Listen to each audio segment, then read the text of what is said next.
The Lok Sabha, there was an MP called Ninong Ering from Arunachal Pradesh who moved a private member's bill called the Menstrual Benefit Bill in 2017 and 18.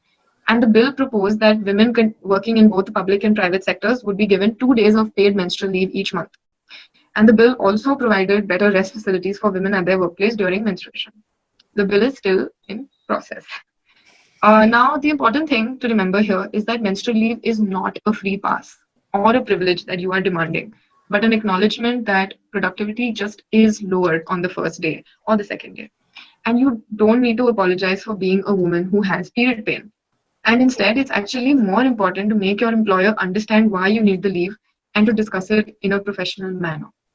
Now, while some women do oppose the idea of menstrual leave, and I am going to share Barkha Dutt's open letter, which is a very disappointing article on why she opposes menstrual leave. I will share it in the chat. They argue that it may make women less viable to hire as men don't need period leave and therefore they're safer bets. Now, I really think it's important to discuss this leave as an option that should be made available for those who need it. As we discussed earlier in the webinar, not every woman has, excruciating pain, but there are many who do, and they don't have a way to express that, and that is why we need the leave. Now, you can also discuss, working from home with your employer, and now everyone is more aware of the possibility of working from home.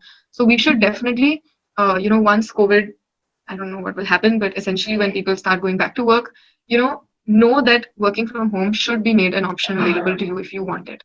And I cannot repeat this enough that, see, with menstrual leave, nobody, absolutely no one wants to put women's careers at a disadvantage. But in fact, we want to increase the awareness of it at the workplace and talk about period pain and make people realize that, making PMS jokes is hurtful, it's sexist, and it's misinformed.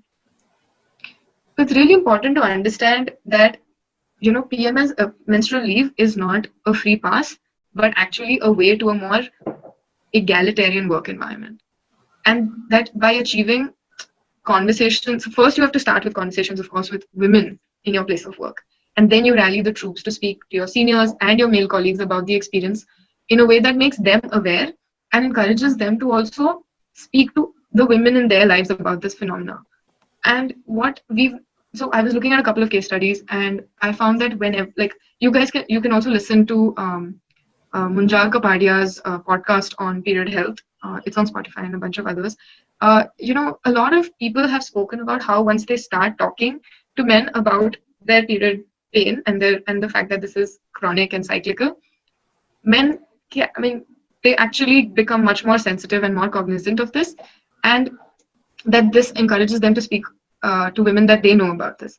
And this ultimately creates an environment that encourages women to work, and it does not punish them, which is ultimately the only way that you're going to actually increase women's participation in the workplace. If you have better creche facilities, you'll have more mothers coming into work. If you have menstrual leave, you might have younger women feel more comfortable and more safe to work in a particular organization.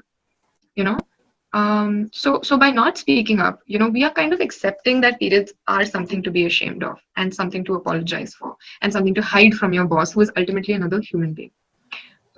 So I would encourage you to, speak to your HR and your colleagues, both male and female, about making your place of work more productive, but also more understanding. I mean, just imagine if Trump had, had to have his HR sit him down and explain why menstrual leave is important. Maybe he wouldn't have said that blood is coming out of her wherever to Megyn Kelly 5 years ago when he did. And I mean, okay, fine, maybe he would because, he's Trump. But unless your boss is Trump, I would definitely recommend that you speak to your boss, you speak to your colleagues. And and I'm sure Sneha and Monali have some suggestions on how to have these tough conversations. But essentially, my main takeaway from this conversation around menstrual leave is, unless you start talking about it and stop apologizing for it, people will think that it's not a big deal. So, yeah. So when you talk about how to talk to others about these things, especially when you're talking to someone that's in more of like an authority position, because that can get pretty scary and pretty nerve-wracking, I would say. So in therapy, especially when a person has issues talking about his problems with others or confrontations, there's this technique called assertiveness training. Okay, so It's very simple. If you are standing up for yourself and you are very confident of what you are saying and you are asserting yourself in a very firm manner, you're automatically going to draw attention from the person who's in front of you, and you're going to make them stop and think for a moment about your points, right? About where you're coming from. If you're meekly or passively, like in a passive aggressive manner, if you're trying to confront someone, there either one, there are chances they may not even understand your point, right? There might be a huge miscommunication right there. So it'll just, get swept away. You won't be heard, you won't be acknowledged. But when you're assertive, that's when people start taking note of what you want to say, and they will take you more seriously, right? So, and again, being assertive, it's not something that happens overnight. You have to practice it. And there are so many ways that you can practice this. You can practice it. You can sit in front of a mirror and you can keep rehearsing what you want to say. You can instill that confidence in yourself by maybe wearing something that makes you confident. You can wear a little bit of makeup. You can wear your favorite outfit, whatever, anything that brings you confidence, right? Because confidence and assertiveness, they go hand in hand. So that is really important. Then another way you can be assertive is, we're coming back to education.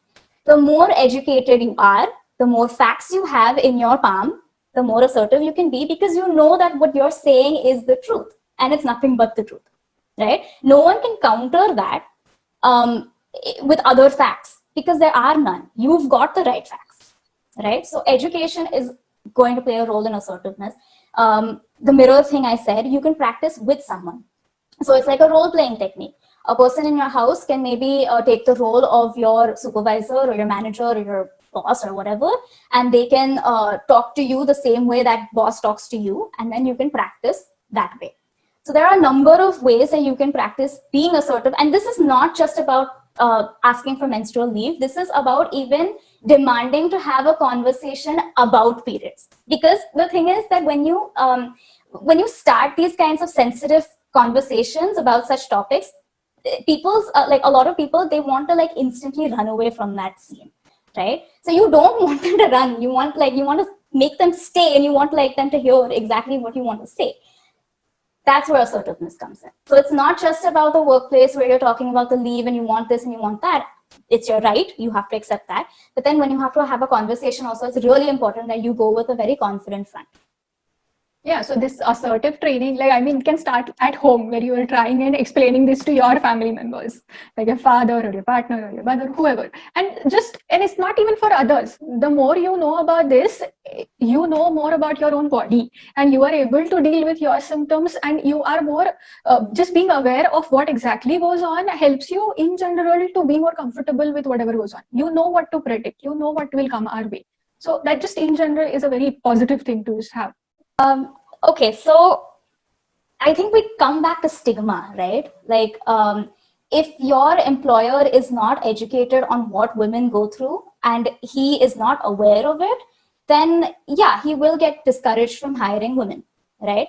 So I mean, again, that's the thing. You have to be assertive, and the thing is that, okay, if you go as an individual, maybe he might not listen as compared to maybe a group of individuals. So if a group of your co-workers, and this could include men also, that are empathizing with women when it comes to period pains and periods in general, if you all go like a union basically, and you go and you try to explain it to them, your boss, there are chances that his view will change, because education changes a lot of viewpoints. It's something, it's like a power tool. You can change a person's point of view if you are giving them the hardcore facts. You show them researchers, you show them talks like these, all these kinds of resources. If you make them available, then there are chances that the attitude could change. It all goes down to the stigma again. And if your boss does have that perception that he should not hire women because they have periods, then I mean, that's a different issue altogether.